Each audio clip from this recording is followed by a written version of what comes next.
Russia. We've left the final entry to review till last.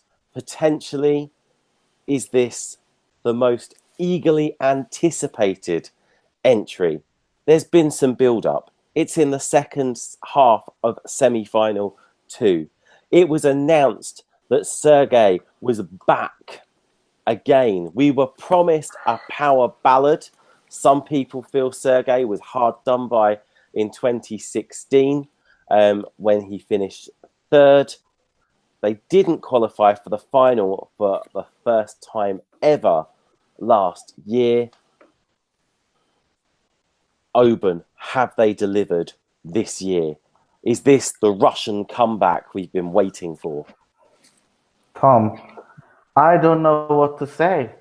I'm like, it's like you are a performer like Sergey Lazarev, and you put this song to a song competition.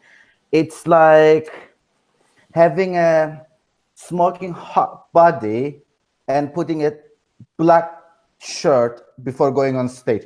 Oh wait, Sergey did that too as well. So I think 2 in a row, Sergey keep disappointing me. I just wanted him to bring on a show, not a musical show, but like an fun show, like show, like Eurovision show. So I'm disappointed. I ain't thinking this is going anywhere to top 3. Okay. Interesting to note as well, by the way, that this is, as Oban said, a massive departure from his 2016 entry. I'm going to go to Joe, and I need to just get this phrase out of my system. Does this scream winner to you? It screams musical theatre, which is what Oban was alluding to as well. I think it probably could win. In fact, it's got an excellent chance. Definitely going to qualify, no doubt about it. I'm not a fan, only for the reason that it doesn't seem to go anywhere, and then it finishes when I want it to go further. Does that make sense? I just feel like it starts really slowly, and then there's a little, there's a nice burst in there, and then it suddenly slows down again.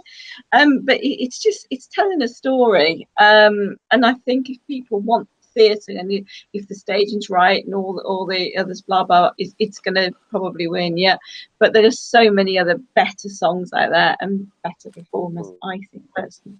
I think we've got a hint on the staging potentially with the video, with the paper doll that pops up, and you do wonder if there is going to be that kind of visual effect used for the audience. I say the TV audience as opposed to the audience in Tel Aviv when it comes on screen in May. Yeah, I'm gonna bring Stuart in on this.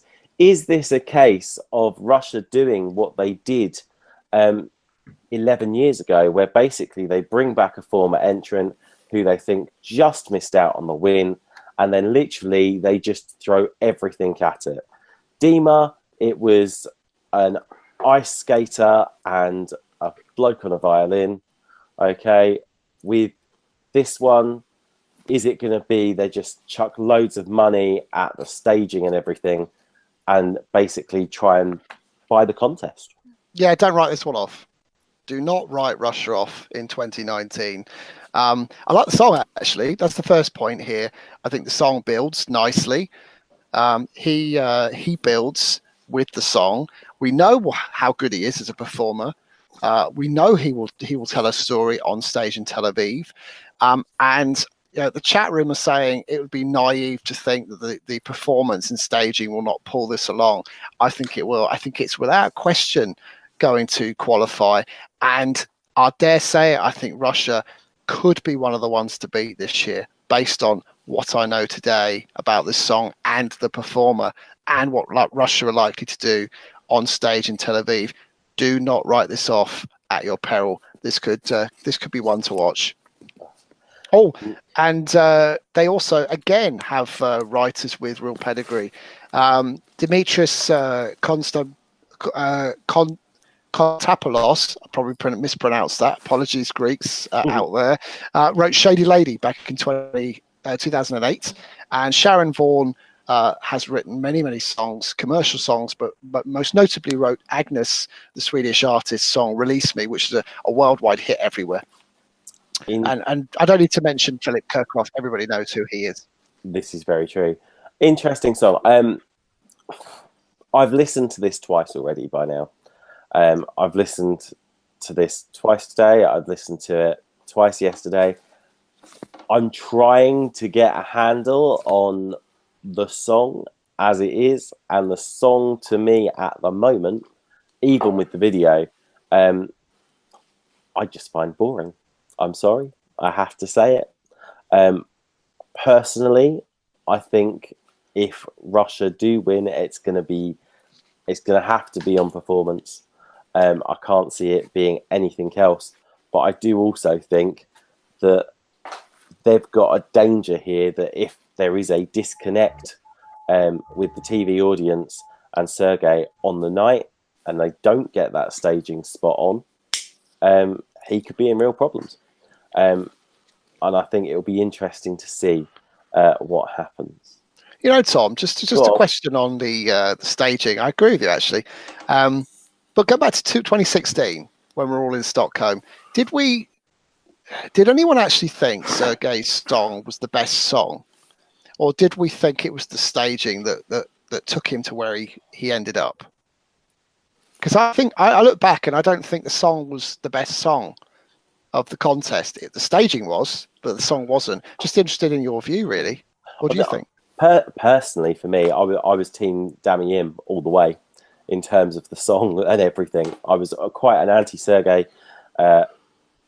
person for that year anyway, because I thought the song was overrated, and I didn't tend to look too much at the performance. I'm going to throw this open to the panel. Do you know what? I'm going to go straight to Andy. What did you think? Well, I think there are an awful lot of male singers that have got choir backgrounds. So you've got the UK. They're not going to be in contention. We don't need to worry about them.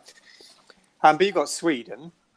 And then you've got Holland and Belgium as well. There are quite a number of other songs that potentially are all going to want to be staged in a fairly similar way. And one or two of them will go through and do really well, and the others will fall by the wayside. But what Sergey has got going for him is a fantastic voice. I think he's got a beautiful voice, and he's a very, very, very good singer. Do you know what? I can't disagree with you on that. And I think the song does show off his voice. Joe, I'm going to throw this question to Oban as well, to see what you think as well. Tom, I was just thinking, we are discussing this song only because it's Russia. I mean, come on, Russia is Mama Russia. There's this base vote, no matter what they send. Last year they sent Yulia, they became 15-14. And that song was supposed to finish last. She wasn't even singing. There was nothing going on for that performance. This year, if Sergey would be representing San Marino with this song, we wouldn't be talking about this song at all. We are talking it's because it's Russia, because they are contender no matter what. That's what I'm saying. Yeah, and you know what? I think you're absolutely right.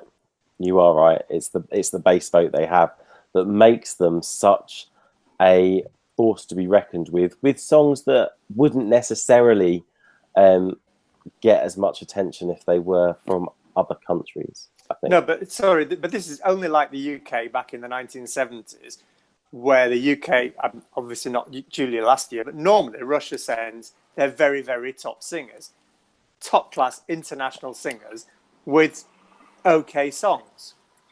But it's not just because they're Russia, it's because he's a very, very good performer and a great singer. That is what's going to lift it. Of course, he does start with a base of points that other countries don't. Yeah. I think that was more of the point, that it starts with a base of points. The same as Julia did last year. But either way, I think we're saying it's going to be a definite qualifier. I think it'll be interesting to see how it does when it comes to the voting in May, however.